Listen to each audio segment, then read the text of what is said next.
At first, I believed I was still dreaming, the kind where something feels slightly off, yet not enough to wake you fully. But there I was sitting upright in my bed, shirt soaked with sweat, unable to understand why I was awake. The darkness of my room was absolute. My fan, which usually ran softly to mask the city's noise, was silenced. A profound stillness filled the air. No ticking clocks, no humming refrigerator, no faint vent noise. Only an eerie silence, so complete I could hear the faint throb within my own head, like muffled sounds underwater. This unsettling quiet marked the beginning of a terrifying sequence that would challenge everything I knew about reality. At first, I believed it was just a dream, the kind that feels slightly off but not enough to wake you fully. Yet, I found myself already sitting up in bed, my shirt soaked with sweat, unsure of why I was awake. The room was enveloped in complete darkness.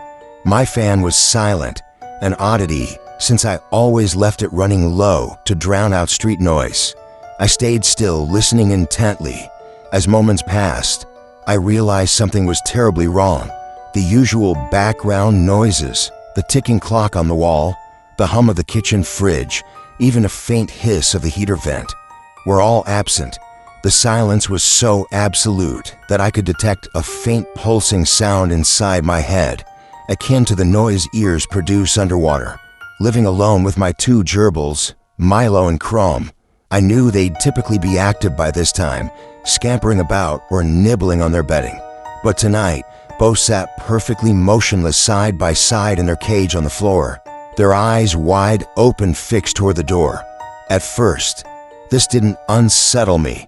Perhaps they'd simply been startled. In a hushed tone, I asked, "You two okay?" and reached out to unplug my phone from charger.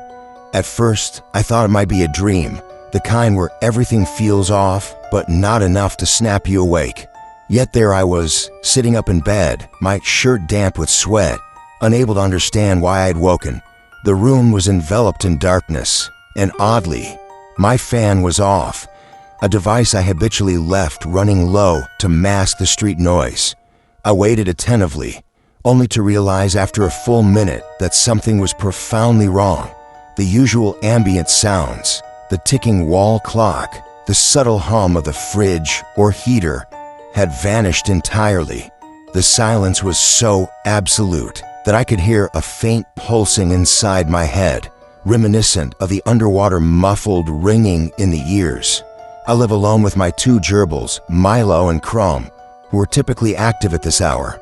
But to my unease, they were completely still, perched side by side, eyes wide and fixed toward the door, an unnatural stillness that unsettled me. I softly whispered to them, "You two okay?" as I reached out to take my phone off the charger. The screen lit up on its own, even before I could touch it. Then came a horrifying sound, a screech distorted by static and warped like nothing I'd ever heard before. It was the kind that instinctively makes your body recoil, even when the mind struggles to process why. I fumbled, nearly dropping the phone as it vibrated violently in my hand. On the screen, a stark red alert covered everything. It was nothing like a routine emergency message. No logos, no timestamp, no dismissal option, just bold, rushing block letters demanding attention. Emergency alert. Remain indoors. Do not look outside. Do not use screens or mirrors. Do not engage with any audio sources. Stay low. Stay silent. Threat level extreme. I stared, breath held, attempting to dismiss the alert by tapping buttons. Power, volume, but nothing worked. The warning glowed ominously in my hand, like a blaring siren I couldn't silence. That's when I noticed the room's temperature had plummeted, but this cold was different. It didn't just chill the air. It seeped into my skin, a dreadful feeling as if something was extracting the warmth itself. The gerbils remained frozen, and a sinister sensation settled over me. I was being watched, not from within the room, but from some presence lurking outside. The message wasn't just a random alert. It was an urgent instruction, a command to stay hidden and silent from an unseen menace. The red glow of the phone seemed to pulse with the room's oppressive cold, entwining silence and dread in a suffocating grip. I quietly moved through my dark apartment, each step light and cautious as I searched for any clue to explain the unnerving alert and the suffocating silence surrounding me. The usual noises that marked my nights, the low hum of the refrigerator, the ticking of the clock, even the faint buzz of electronics, had all vanished. In the kitchen, the microwave's display remained black, the stove's digital clock was dead, and my Wi-Fi router flashed a single red light repeatedly, desperately trying to cling to a connection that wasn't there. Suddenly, a scraping noise emerged from outside the window by the sink. It was deliberate and slow, like someone dragging a wet rope across concrete. The sound sent a shiver down my spine. Remembering the alert's warning not to look outside, I stepped back quickly and closed the bedroom door behind me with a soft click. My heart pounded as I moved down the hall, away from any windows, and instinctively reached for the old utility room key I'd kept after helping the landlord months ago. That room was my last refuge. No windows, thick concrete walls, and a heavy door I could lock behind me.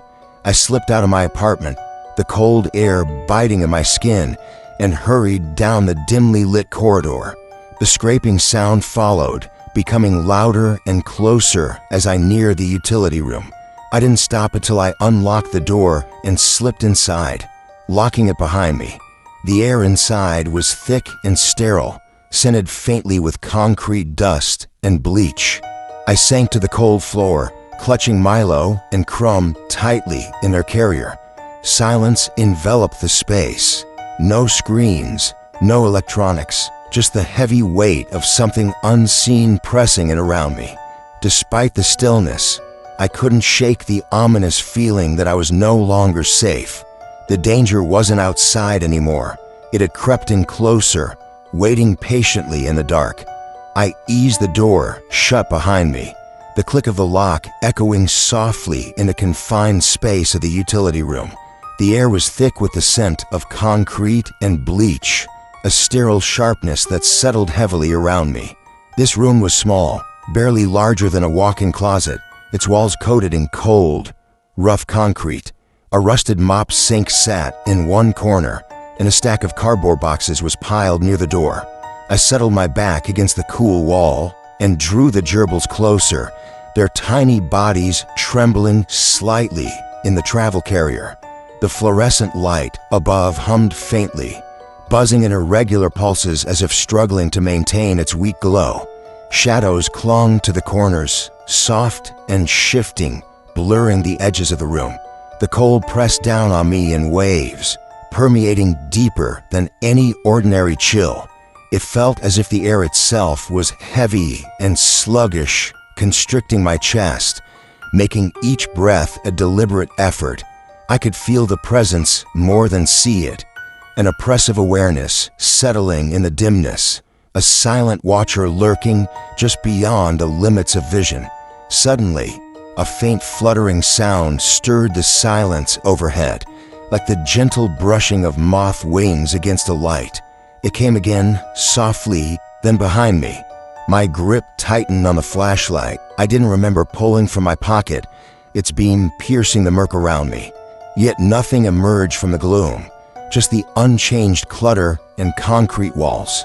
Then came the metallic, burnt scent, sharp and unmistakable, weaving through the stale air. A smell like scorched blood mixed with a residue of chemical cleaners. I snapped off the flashlight immediately, recalling the alert's warning to avoid light sources. The dark engulfed me swiftly, folding the room into deep shadows that erased walls and corners. Within that darkness, I heard it a breath, slow, deliberate, close to my ear. Not mine, a separate presence, inhaling softly, moving upward. Slowly, I tilted the flashlight's beam, catching a flicker in the gloom. A shimmering form, oil-like and fluid, bending the air itself. It was unshaped, yet unmistakably there. colliding with a haunting calmness.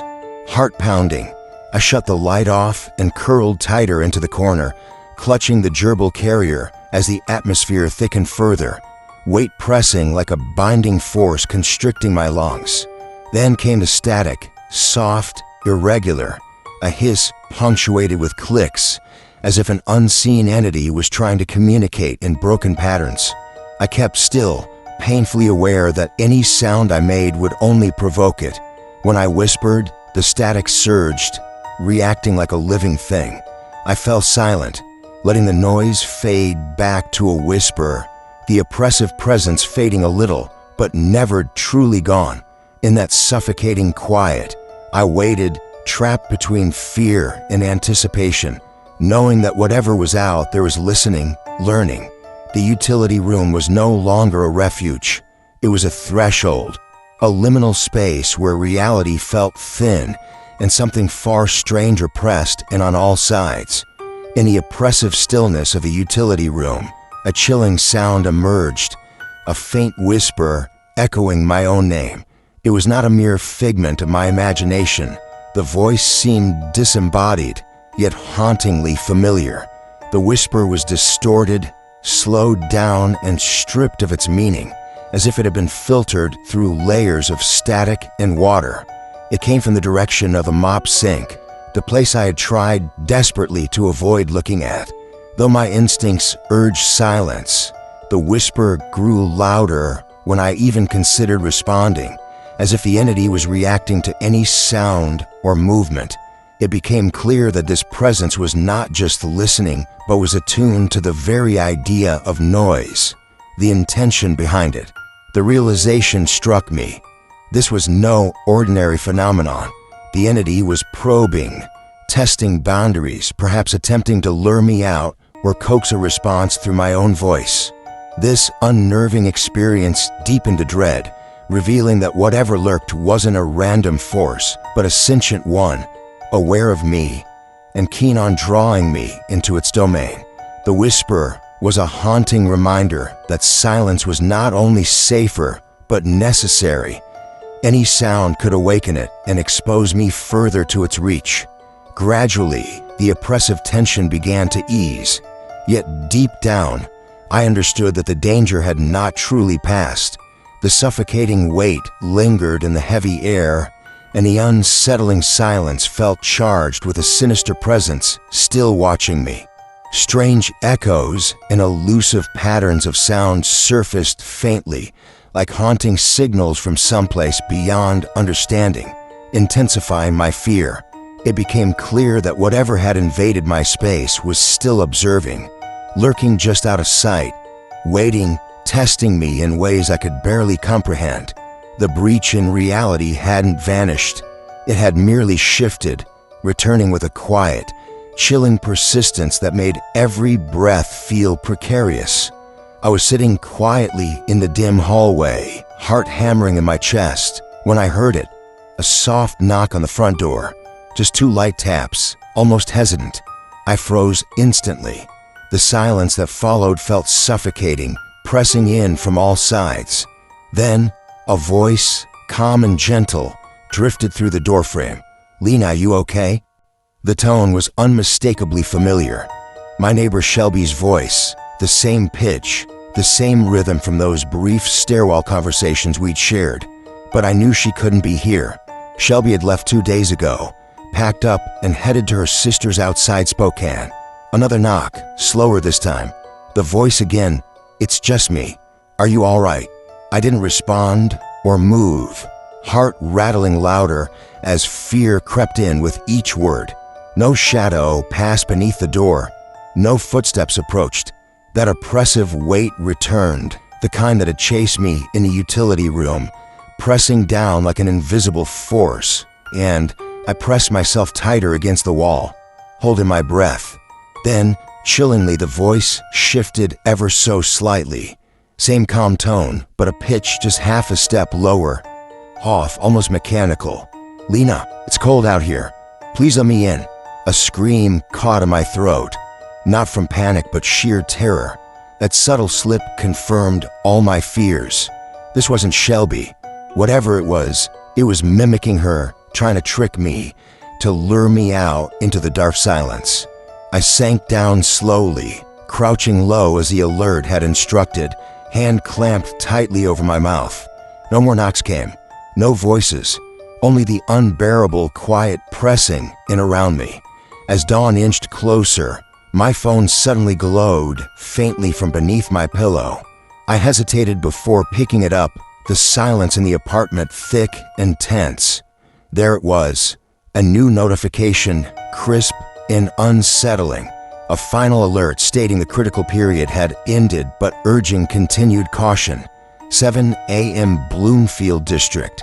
Critical period has ended. Remain indoors for the next 3 hours.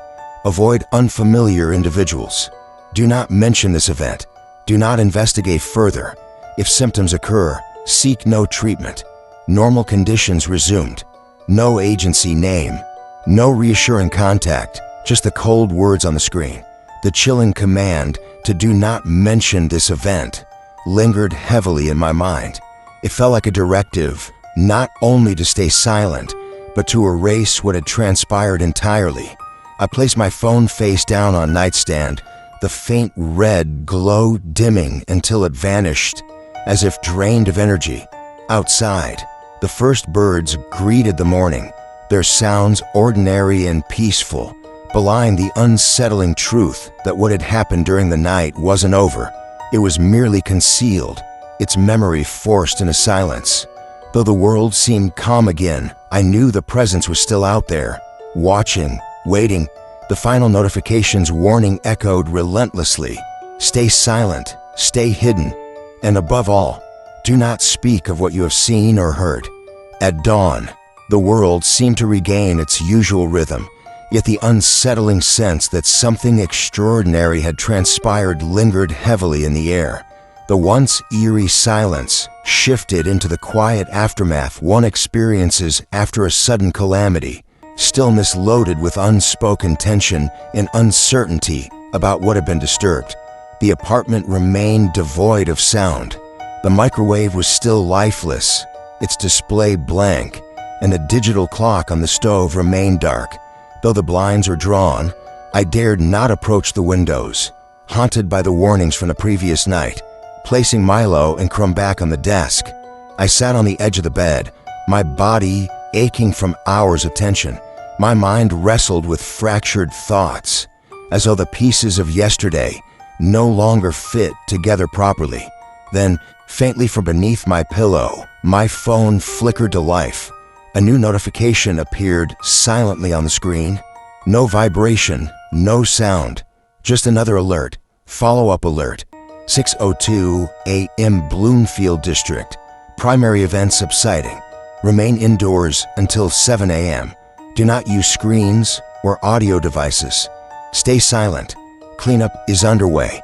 Do not acknowledge unfamiliar voices. The final warning chilled me deeply. The voice I heard in the sink, the distorted echo of my own name, was no random apparition. It tested me and would likely persist. I set the phone down, face down on the nightstand, letting the dim red glow bathe the room before slowly fading away. Though my eyes remained open, they saw nothing, trapped by a whirlwind of anxious questions. What did cleanup underway truly mean? How had this unfolded without notice? The silence transformed into a lingering, oppressive weight pressing down on me. I never called anyone. I didn't even try, an instinctive barrier preventing connection, as a part of me already knew no one would answer. Eventually, Milo and Crumb stirred, resuming their normal rhythms. Milo gnawing on a tissue, Crumb burrowing happily in the bedding. Their return to routine was both comforting and deeply unsettling, as though the strange disturbances had been washed away but left invisible scars. If normality had resumed so seamlessly, it suggested this was no isolated incident but a recurring pattern, a spectral storm quietly rolling through and then vanishing without a trace. Venturing into the kitchen with my flashlight, I avoided the temptation to flip any switches. The refrigerator's silence was unnerving, the food lukewarm, the the hum absent. Electricity was out, yet the building remained oppressive in its stillness, like the air itself was reluctant to move. Glancing at my wristwatch, the minutes edged toward the end of the advised lockdown period. Standing quietly in the living room, I strained to catch any sign of life.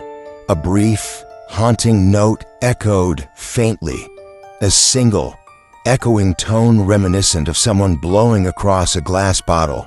Then silence again. This unplaceable sound gnawed at me, a mystery wrapped in an unshakable feeling of unease. Suddenly, a soft knock came at my door, once then twice. Frozen, I pressed myself into the hallway wall, heart pounding as a voice, soft and familiar, spoke. "Lena, are you okay?" It mimicked my neighbor Shelby's voice perfectly, but I knew she had left town days ago. The second knock followed, and the voice pleaded gently, yet something was disturbingly wrong. The pitch subtly dipped, betraying the deception. The fear that crept through me was absolute. I slid to the floor, clutching myself in silence. When the knocking ceased and a voice faded, I knew the danger had not passed. It was lurking nearby, learning and waiting. Returning to my bedroom, I found respite in the quiet normalcy of my sleeping gerbils, but the dread persisted, a shadow cast over a world pretending nothing had ever happened. I initially believed it was just a dream, the kind that feels off but not enough to fully wake you. Yet there I was, sitting upright in bed, drenched in sweat for no discernible reason. The room around me was pitch black and unnervingly silent. No fan humming, no street noise, no ticking clock, nor the low buzz of the fridge or heater vents. The silence was so complete, I could hear my own heartbeat echo, as if underwater. Living alone with my two gerbils, Milo and Chrome, I expected to find them scurrying or nibbling their bedding, but they sat motionless, eyes wide, both glaring unblinkingly toward the door. This stillness unsettled me more than any sudden movement would have. When my phone lit up abruptly with a harsh, red emergency alert, I tried to dismiss it, but it wouldn't budge. The message warned, remain indoors, avoid screens, mirrors, and any audio sources. Stay low and silent. Threat level extreme. The room's temperature plummeted, not just cold air, but an invasive chill seeping into my bones. A feeling of being watched pressed on me, an unseen presence outside the room as I cautiously navigated my powerless apartment. The ominous quiet prevailed. Technology had failed. Microwaves dead, clocks blank, Wi-Fi flashing a desperate red. A scratching sound outside, slow and deliberate like wet rope dragged over concrete, made me retreat and hide in the building's small utility room, a windowless concrete shelter with faint buzzing from a backup light overhead. Inside, clutching my gerbils, I felt the atmosphere grow heavier, oppressive, as strange sounds reacted to my silence. Whispered repetitions of my own name echoed unnervingly from the mop sink's metallic surface, slowed and distorted, as if the presence was testing me, listening for my response. Speaking only intensified the static's volume. Sound itself had become a beacon. Hours seemed to stretch infinitely in the dim. Enclosed room before the oppressive presence loosened its grip, though unseen eyes still watched. Darkness enveloped me completely when the overhead light suddenly died. A breath, a slow inhale, circled near my ear. Then above me, shimmering shapes bending light oddly. The flashlight I instinctively turned on revealed nothing, yet the metallic, burnt scent mixed with the overpowering silence told me this wasn't a natural phenomenon. Eventually, emboldened, I left my refuge and returned to the apartment. The dead silence had turned into an uneasy aftermath, the world holding its breath. Another alert warned that the primary event was subsiding.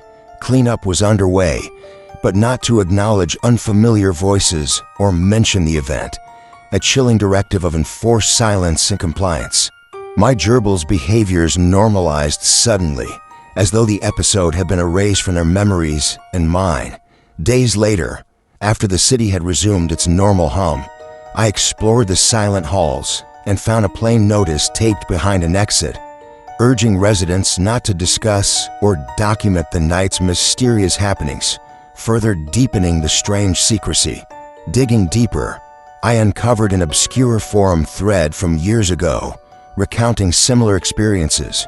Midnight disruptions involving strange artificial voice patterns, warnings to avoid sound and reflections, and inexplicable voice mimics that horrified those affected. Users called it not a simple glitch, but a leak, a breach in the fabric of reality itself.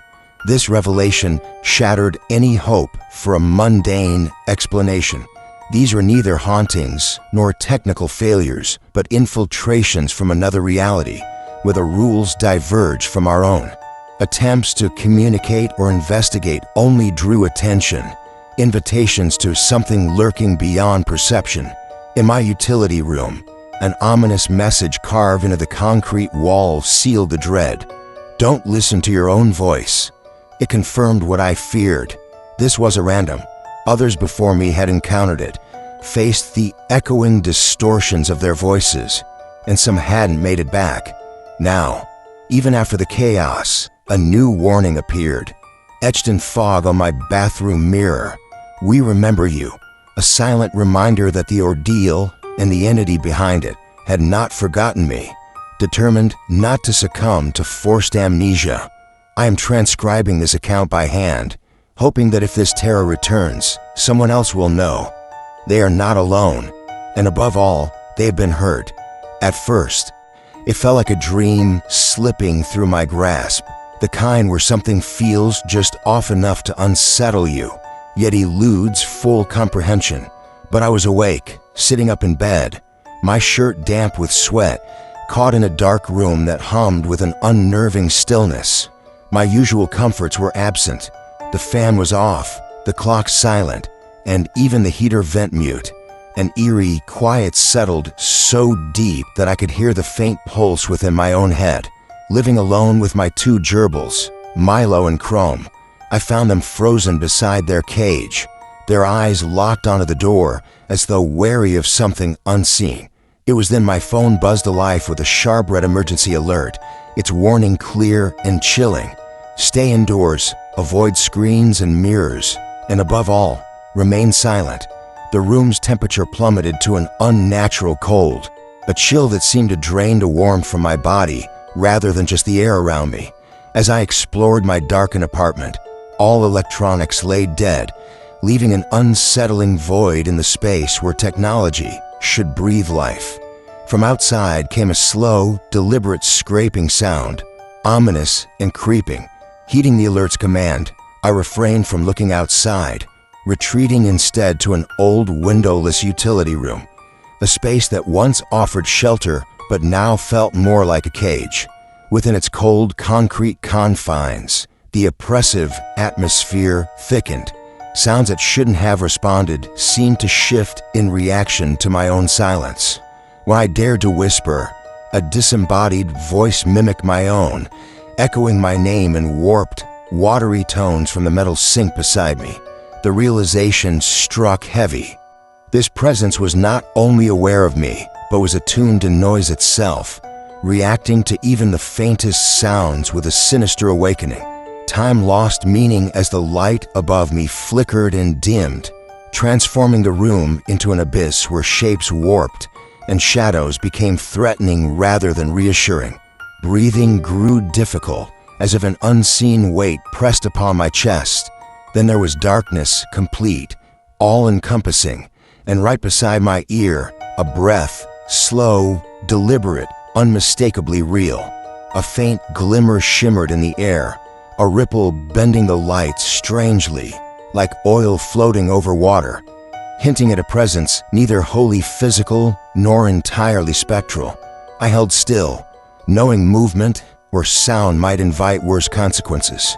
Eventually, the oppressive tension receded, the alert's glow faded, and power silently returned to my home.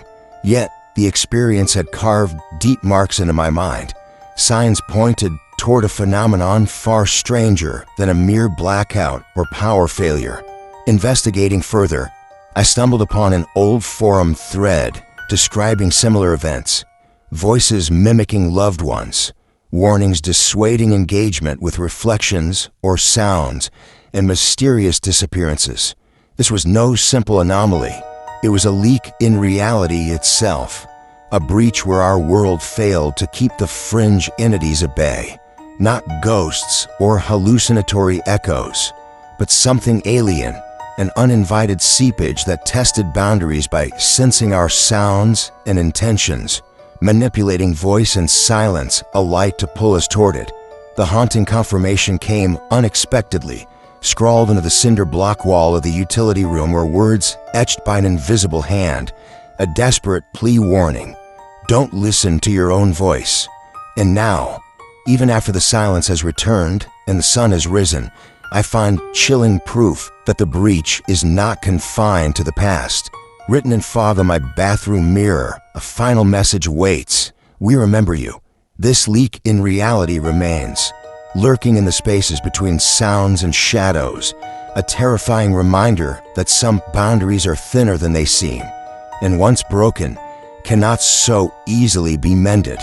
Later, after the eerie silence had settled back into a deceptive calm, I noticed something new in the bathroom.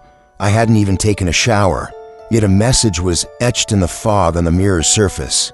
The words were chillingly clear. We remember you. There was no sound accompanying it, no hint of movement, just that cold, haunting message, waiting for me in a one place I least expected. It was as if the presence that had intruded into my world wanted to remind me it hadn't vanished, that it knew I had heard it, that the memory of those terrifying hours hadn't faded as the city outside resumed its false normalcy. I sat down and began writing everything by hand on paper.